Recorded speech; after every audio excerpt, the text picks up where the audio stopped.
Fala galerinha, professor Ademir Santos aqui e hoje nós vamos falar mais um pouco sobre as 6 estratégias essenciais para você atuar com recurso de multas. Essas estratégias, na verdade, eu criei ao longo dos quase 20 anos que eu estou atuando no direito de trânsito.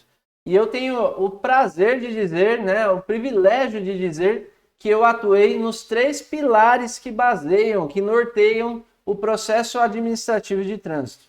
Atuei na fiscalização quando estive na Polícia Militar do Estado de São Paulo. Atuei na defesa dos condutores, dos motoristas, enquanto advogado que sou. E atuei como conselheiro no CETRAN, julgando os recursos em segunda instância aqui em São Paulo por um tempo.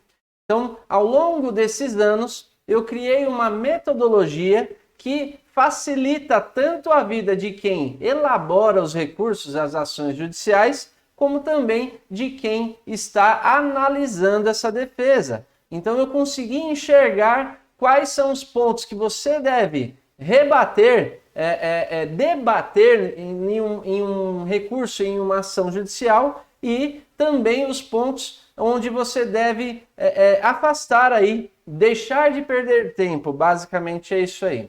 E muitas pessoas se apegam muito ao mérito da questão, mas na verdade há requisitos muito mais importantes para se lidar. E dentro dessas 6 estratégias, eu trato todo o processo administrativo com uma ótica muito forte dos aspectos legais. E daí vem o nosso logo, o nosso lema, defender sempre a legalidade do ato. Então, eu vou falar hoje sobre a primeira estratégia, que é o quê? Saiba como funciona a hierarquia das leis no processo administrativo de trânsito. E é muito importante você entender que no artigo 7º do CTB, nós temos lá os órgãos que compõem todo esse Sistema Nacional de Trânsito.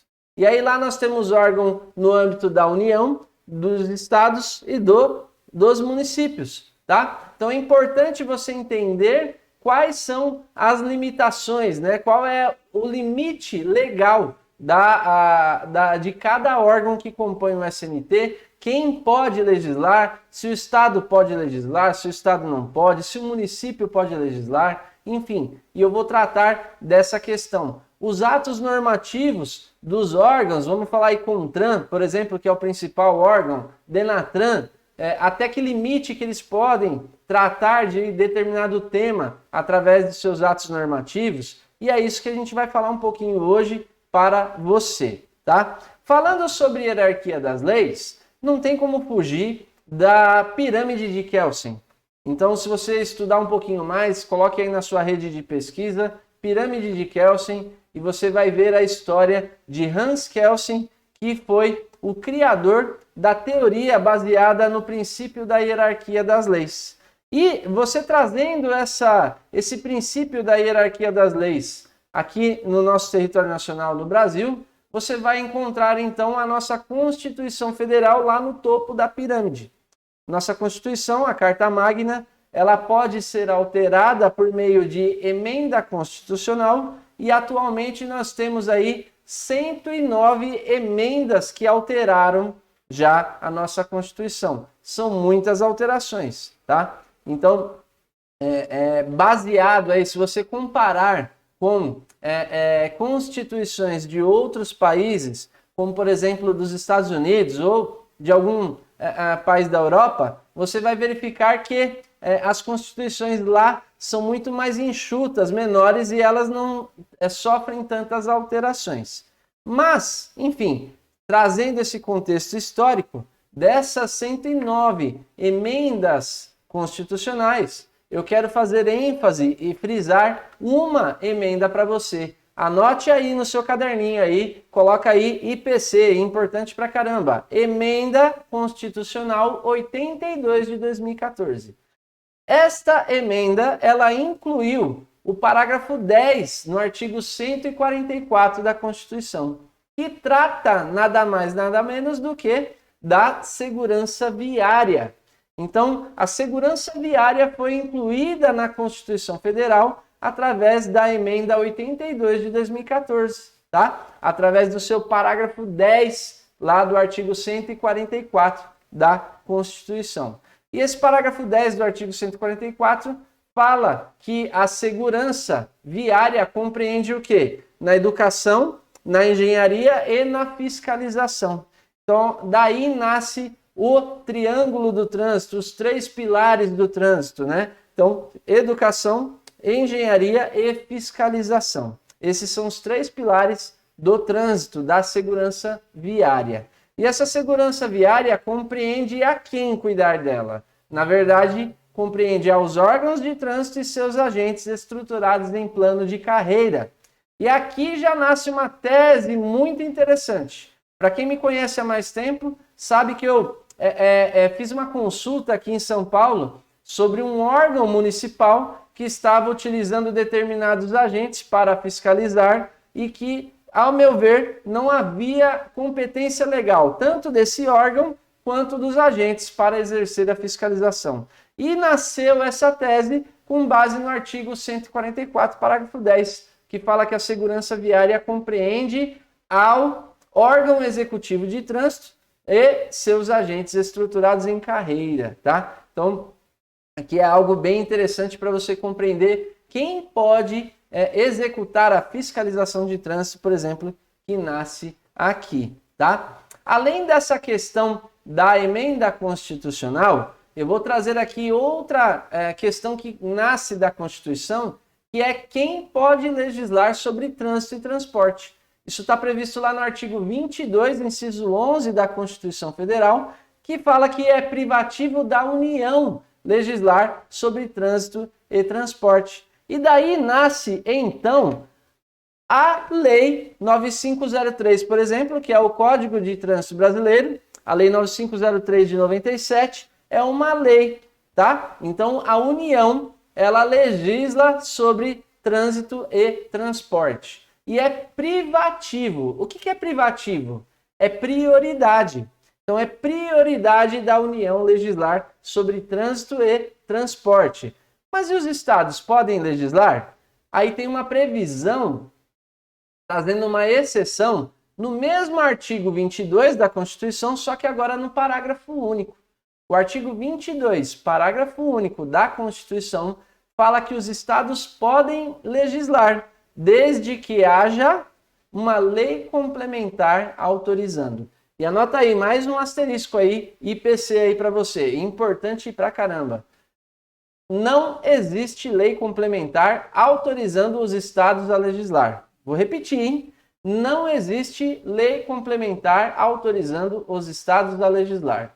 Então, toda lei que nasce, que é oriunda dos estados, toda lei criada pelos estados que trata sobre trânsito, transporte, ela deve ser declarada inconstitucional, porque está ferindo o artigo 22, inciso 11, combinado com um parágrafo único da Constituição Federal. Então, artigo 22, inciso 11, combinado com 22, parágrafo único da Constituição Federal.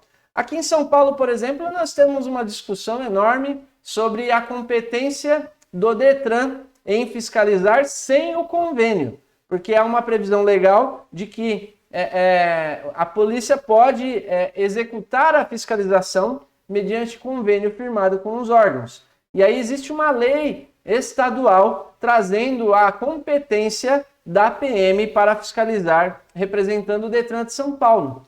E decisões judiciais já trazem um pouquinho disso, dizendo que, olha, por enquanto a lei não foi declarada inconstitucional, então eu considero ela válida. Olha só que os magistrados já estão trazendo aí uma pitadinha dessa previsão constitucional do CTB. O que ele quis dizer? Se ninguém questionar a inconstitucionalidade da lei, eu vou considerá-la válida. Então você pode fazer isso e não precisa ser através de uma ADI, você pode através de forma incidental no seu processo, no caso do seu cliente, pedir a declaração da inconstitucionalidade dessa lei, por exemplo. Eu já vi normas do estado de Santa Catarina, Rio Grande do Sul, Rio de Janeiro, todas elas sendo declaradas inconstitucionais lá no STF por conta de tudo isso. Inclusive, vou trazer um exemplo que a própria Ordem dos Advogados do Brasil ajuizou uma ADI no STF, mas aí vai ser numa outra questão, e aí eu vou trazer aqui mais adiante, tá? Mas dando sequência agora, a segunda parte da pirâmide, eu estou dividindo em 3 fatias essa pirâmide de Kelsen, a primeira a Constituição e as emendas constitucionais. Agora eu vou falar dessa parte inferior aqui à Constituição, que são as normas infraconstitucionais, tá? E aí eu vou dividir justamente nas leis complementares e nas leis ordinárias, leis federais, que o CTB é uma própria lei federal, uma lei ordinária, tá? Falando de lei complementar, elas são criadas somente quando necessário para pormenorizar alguma situação prevista, explícita na Constituição Federal. Dei o exemplo, inclusive, do quê? Dessa questão do Estado legislar, né, sobre trânsito e transporte. Só vai poder legislar sobre trânsito e transporte mediante autorização através de uma lei complementar, tá? Agora, as leis ordinárias, mais conhecidas como leis federal, né, a lei federal, ela é uma lei mais típica, né, mais comum, mais corriqueira, né? Ela trata de alguns temas. Elas são criadas via de regra pelos nossos representantes lá no Congresso Nacional, ou seja, pela Câmara dos Deputados ou então pelo Senado, né? Então tem toda uma situação, estude um pouquinho sobre isso, muito interessante. Outra forma de se criar uma lei ordinária é através de uma medida provisória. Aí nasce do Poder Executivo da União, presidente da República, ele pode então adotar medidas provisórias que têm validade de 60 dias, prorrogáveis por mais 60. Se nesse período o Congresso recepcionar e aprovar, ok. Se ela não for transformada em lei nesse período, aí ela perde a sua vigência, tá? É muito comum algumas alterações do CTB terem nascido de medida provisória, tá? Inclusive nós temos uma MP recente, a MP, salvo engano, 1050 de 2021, ela trata de uma alteração do Código de Trânsito, nascida aí de uma medida provisória editada pelo presidente da República. Estamos aguardando se ela vai ser convertida em lei e mantida essa alteração, ou se ela vai perder a eficácia dentro desse período de 60 mais 60 dias. Partindo agora para a nossa base da pirâmide, nós temos as normas infralegais. Então, Constituição Federal e as emendas. Depois, embaixo, nós temos as normas infraconstitucionais. E eu fiz menção aí da lei complementar e da lei ordinária. E agora, abaixo, nós temos as normas infralegais, que são basicamente o quê? Os atos normativos criados pelo CONTRAN e pelo DENATRAN, né? Estou dando o exemplo dos principais órgãos, CONTRAN e DENATRAN, que são os órgãos máximos normativo, consultivo e executivo. E aí, para você entender isso, CONTRAN e DENATRAN. CONTRAN é o Conselho Nacional de Trânsito, previsão dele está lá no artigo 12 do CTB, as suas competências, e compete a ele estabelecer as normas regulamentares. Ele cria normas regulamentares. Então, tudo aquilo que fica em aberto no CTB, ele pormenoriza. Por exemplo, o artigo 105 do CTB traz lá a regulamentação, a obrigatoriedade dos equipamentos no veículo. Então, equipamentos de uso obrigatório. O artigo 105 trata lá dos equipamentos de uso obrigatório. E ele vem lá, são equipamentos obrigatórios esses e esses, dentre outros a serem estabelecidos pelo CONTRAN. E aí o CONTRAN, através de um ato normativo, que é a resolução, seu principal ato normativo, ele vai regulamentar isso, trazendo outros equipamentos. Já o DENATRAN é o órgão máximo executivo. Então é o casamento perfeito. Então, enquanto eu costumo sempre brincar, né? O CONTRAN faz o papel das esposas. Ele regulamenta, ele estabelece as normas regulamentares. E o DENATRAN, que a previsão está lá no artigo 19 do CTB, ele vai cumprir e fazer cumprir a legislação. Então, enquanto um estabelece, o outro vai cumprir e fazer cumprir.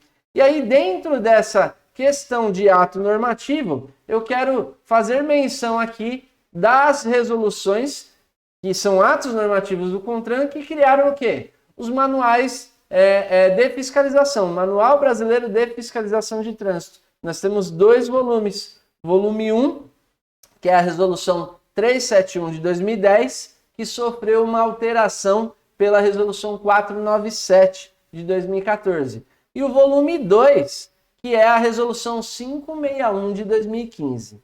Inclusive, há um projeto aí, já está meio que em andamento, inclusive o CONTRAN, o DENATRAN, ele colocou lá uma consulta pública, ele vai alterar algumas fichas, vai acrescentar as fichas que estão, de certa forma, muito atrasadas para serem incluídas, né? Vai incluir algumas fichas e vai transformar esses 2 volumes do manual em um único volume, tá? Mas não vem ao caso aqui. Estou dando um exemplo, o CONTRAN estabelecendo normas regulamentares através de um ato normativo, que é a resolução.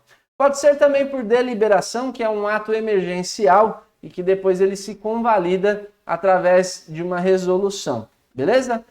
E dentro disso, então, o DENATRAN, através de portarias, ele vai trabalhar também algumas questões. Vou dar o exemplo aqui da portaria 59 de 2007, que padronizou o auto de infração, o formulário. Quais são os campos obrigatórios que devem existir no auto de infração? Quais são os campos obrigatórios de preenchimento, dentre outras questões. A tabela de enquadramento das infrações, que está no anexo 4 dessa portaria também, que sofreu várias alterações. A última delas foi a Resolução 366 de 2021 também, tá? Então, veja que essa pirâmide de Kelsen, você precisa trazer e interpretar ela da melhor forma aqui no direito de trânsito. Então, Constituição Federal, Emenda Constitucional 82 de 2014, artigo 22, inciso 11 e parágrafo único.